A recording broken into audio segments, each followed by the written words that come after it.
میں ایک سادی سی بات کرتا ہوں، اتنے لوگ جتنے لوگ یہاں بیٹھے ہیں اگر کسی دنیا دار کے ڈیرے پہ چلے جائیں اور اس سے کوئی چیز طلب کریں اور وہ دینے کی استطاعت رکھتا ہو تو وہ کیا خالی لٹائے گا؟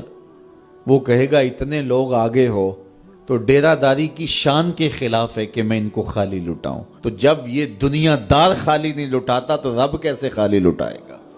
جب بندے اس کی دہلیز پہ چل کے آ جائیں تو وہ بندوں کی ضرورتوں کا کفیل ہے اور ان کے ہر درد کو جانتا ہے اور ان کی ضرورتوں کو پورا کرتا ہے۔ علماء نے کہا دعا ہر صورت قبول ہوتی ہے، یا تو یہ ہے کہ فوراً قبول ہو جاتی ہے، جو مانگا فوراً مل گیا، اور کبھی ایسا ہوتا ہے کہ فوراً نہیں ملتا، حکمت ہوتی ہے اور فوری دینا مناسب نہیں ہوتا تو اس کو فوری نہیں دیا جاتا، لیکن دعا بعد میں کچھ عرصے کے بعد اس کی ڈیمانڈ پوری کر دی جاتی ہے۔ اور کبھی ایسا ہوتا ہے نہ فوری دیا جاتا ہے نہ بدیر دیا جاتا ہے، اس دعا کو ذخیرہ کر لیا جاتا ہے اور حشر کے دن اس کا بدلہ دیا جائے گا۔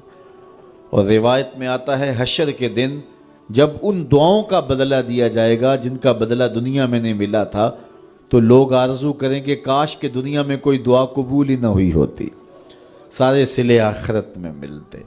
اللہ اکبر۔ کبھی ایسا ہوتا ہے جو مانگا جاتا ہے وہ نہیں دیا جاتا، اس کے بدلے میں کچھ اور چیز دے دی جاتی ہے جو اس کی ضرورت ہوتی ہے اور جو اس کے لیے مناسب ہوتی ہے۔ وہ کچھ اور مانگ رہا ہوتا ہے لیکن اللہ اپنی حکمت کے تحت اسے کچھ اور عطا کر دیتا ہے۔ بہر صورت دعا قبول ہوتی ہے اور بندوں کے اٹھے ہوئے ہاتھ اللہ پسند کرتا ہے۔ آج یہ بھی بحث چلتی ہے نہیں مانگنا چاہیے، فلاں وقت میں نہیں مانگنا چاہیے، تو وہ کہتا ہے مجھ سے مانگو جب بھی مانگو، میرا دست کرم تمہیں دینے پہ آمادہ ہے۔ اور اگر کوئی نہیں مانگتا تو فرمایا کل ما یابو بکم ربی لولا دعاؤکم، اے محبوب فرما دو اگر یہ نہیں مانگیں گے تو اللہ بھی پرواہ نہیں کرے گا۔ مانگنا تمہاری ضرورت ہے، اگر تم مانگتے رہو گے تمہاری جھولیاں بھرتا رہے گا، اور اگر تمہیں اسے نہیں پکارو گے تو وہ بھی تمہاری پرواہ نہیں کرے گا۔ تو اس کے حضور دعائیں مانگو، اپنی آرزویں پیش کرو، اپنی تمنائیں اس کے حضور پیش کرو۔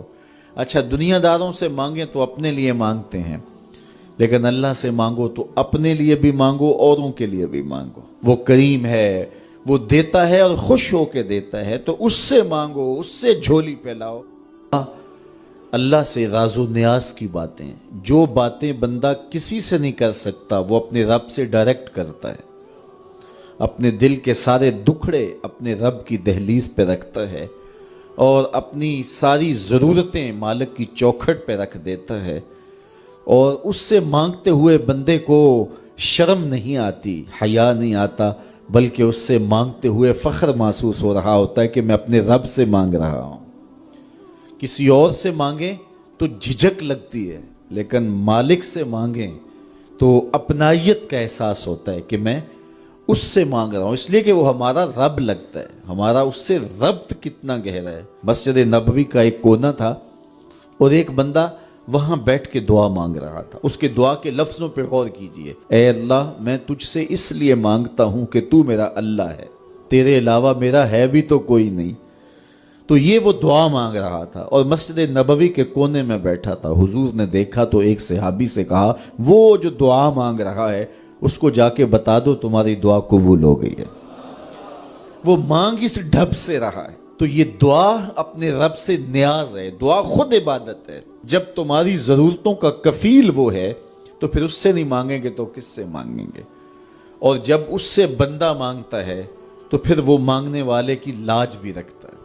ان ربکم حیی کریم یستحیی من عبدہ اذا رفع یدیہ ان یردہما صفرا، تمہارا رب حیا کرنے والا کریم ہے، جب بندے اس کے سامنے ہاتھ پھیلا کے دعا مانگتے ہیں اللہ فرماتا ہے مجھے شرم آتی ہے ان کے اٹھے ہوئے ہاتھ خالی کیسے موڑوں۔